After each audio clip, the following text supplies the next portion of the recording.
Hi, my name is Amar. I'm going to discuss about the 5G technology. We have a series of videos describing about the 5G and the futures. Let's get into our agenda. So in this module, I'm going to discuss about general introduction of the generations and the 5G introduction, 5GPP and the NGMN and 5G visions, and what are all the 5G spectrum details we do have, and the industrial progress of the 5G. Let's get into the generation. So initially we have started up with first technology is 1G, first generation. We have used the analog band as an sending an information from one user to another user. It is used to have only the voice calls. So later we have been upgraded from 1G to 2G at the stage of 1990, and the initial stage of 1G is started with earlier of 1980s.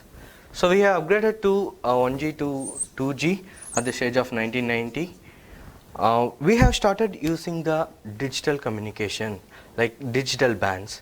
In this 2G technology we have used the narrow bands. It will be supporting up to 80 to 100 kilobits per second. In this digital communication we have started using not only the voice, also we have started using sending text to another user. So what are the application we use? Like messages to send an information from one user mobile to the another user mobile. In 3G technology we have started using digital communication. We have used broadband technology. It supports up to 2 Mbps per second. What are the applications we used in 3G? It supports for the media gateways like video chat, live chats, and it supports up to higher bit quantities. So these are all the applications we have used to transfer the information from one user to the another user. So apart from the 3G, we have then upgraded to 4G. It's only our 4G is fourth generation, which was invented at the time of 2010. So 4G is nothing but the same as the legacy, but it will supports with higher data rates. Like it can support up to greater than 2 Mbps per second, 2 Mbps. So in this 4G, we have started using, apart from the 3G applications, we have started using the live chats, cloud computing, online games, video calls and all. So this is a generation we have been crossed over from 1G to 4G. Let's look into the introduction. Let's see what are all the key features of 5G. So first thing is like real-time actions, which is used in the client places to access GUI networks or something. Second one is network range, like collect and secure the data. It will auto collect and secure the data, and it will give it to the data centers to improve the quality and the what are all the transactions between the signals on all the analytical works will be done. And let's see what are all the key features. Like it is, while using the 5G technology, we will have a ultra high reliability, we have low latencies and high security, extreme broadband, like end-to-end extreme broadband connections, like broadband signal transformations, high capacity, that's a huge advantage here. So local awareness, like how to connect, how to reach the low latency areas, like and low coverage area. So obviously the deep coverages, and we do have low energy while using the 5G, and we have low cost. So these are all the main key features of 5G. So let's look into the 5GPP. 5GPP is a fifth generation public-private partnership. It is a joint communication of European standard plus ICT industries.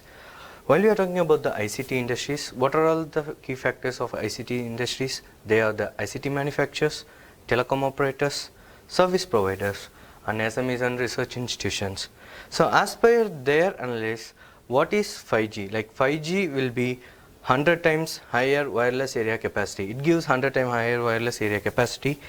It offers more service capacity compared to the legacy system. So legacy generation, like comparing to 4G, 5G will give more service capacity.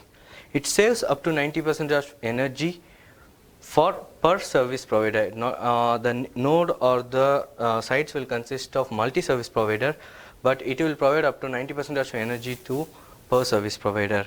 5G reduces the average service creation time up to 90 hours to 90 minutes.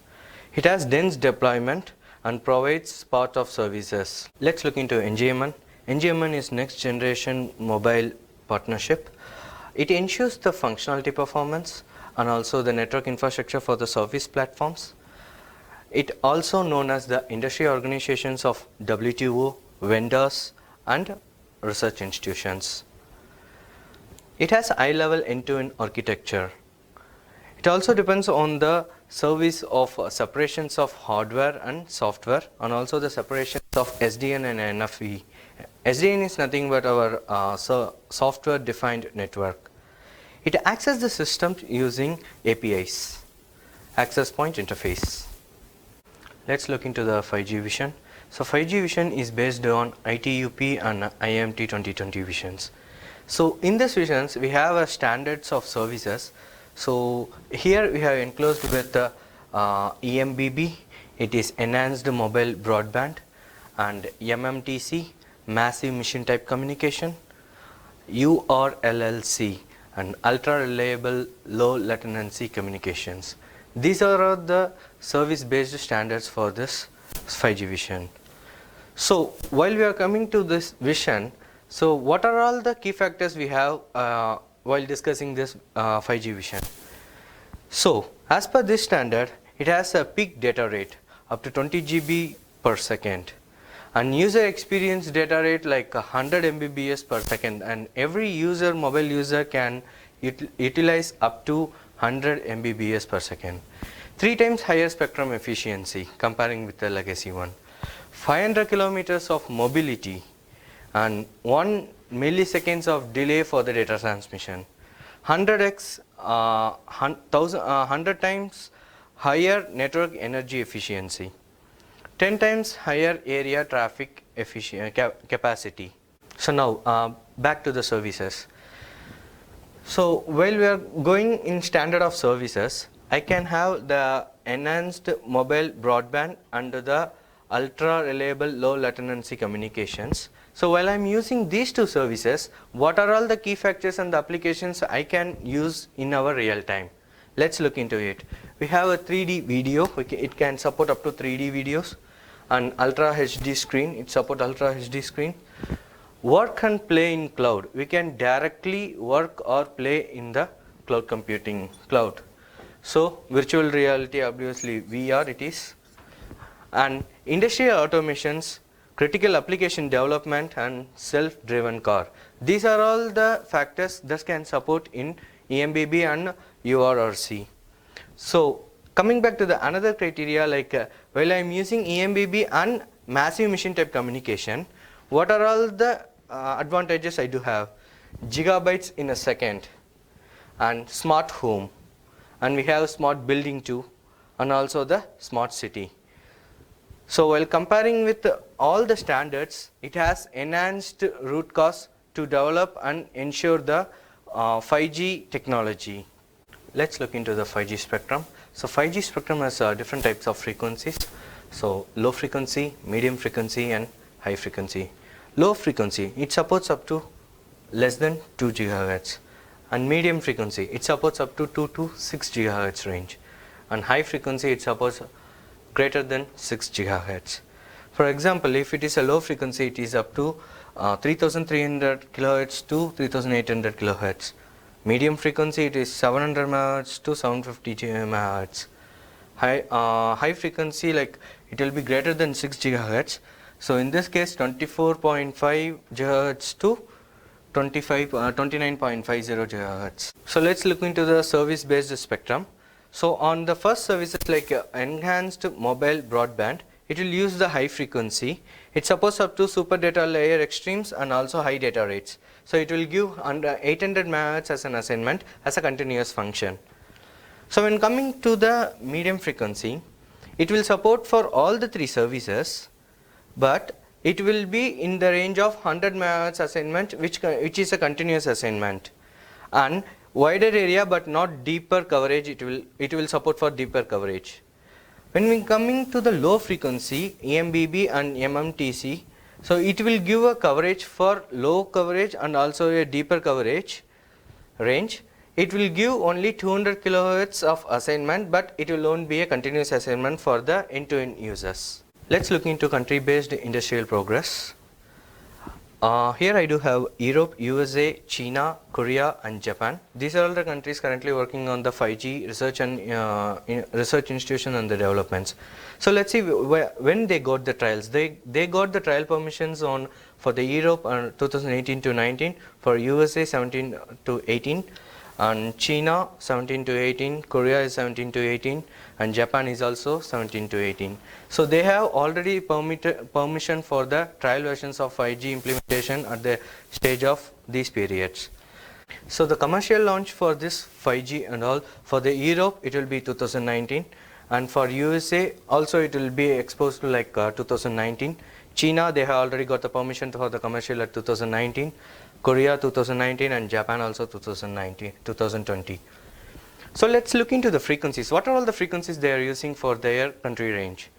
So while coming to Europe, they are using 3.4 to 3.8 GHz, which is a medium frequency, and USA 29 to 39 GHz, which is higher frequency, and China 3.4 to 3.8 GHz a range, and 4.8 to 5 GHz as a range as a medium frequency.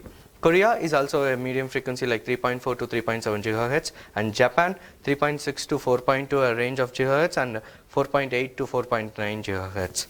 So on the basis of services, when comparing to the services, all are using the enhanced mobile broadband services as of now with the IoT functions.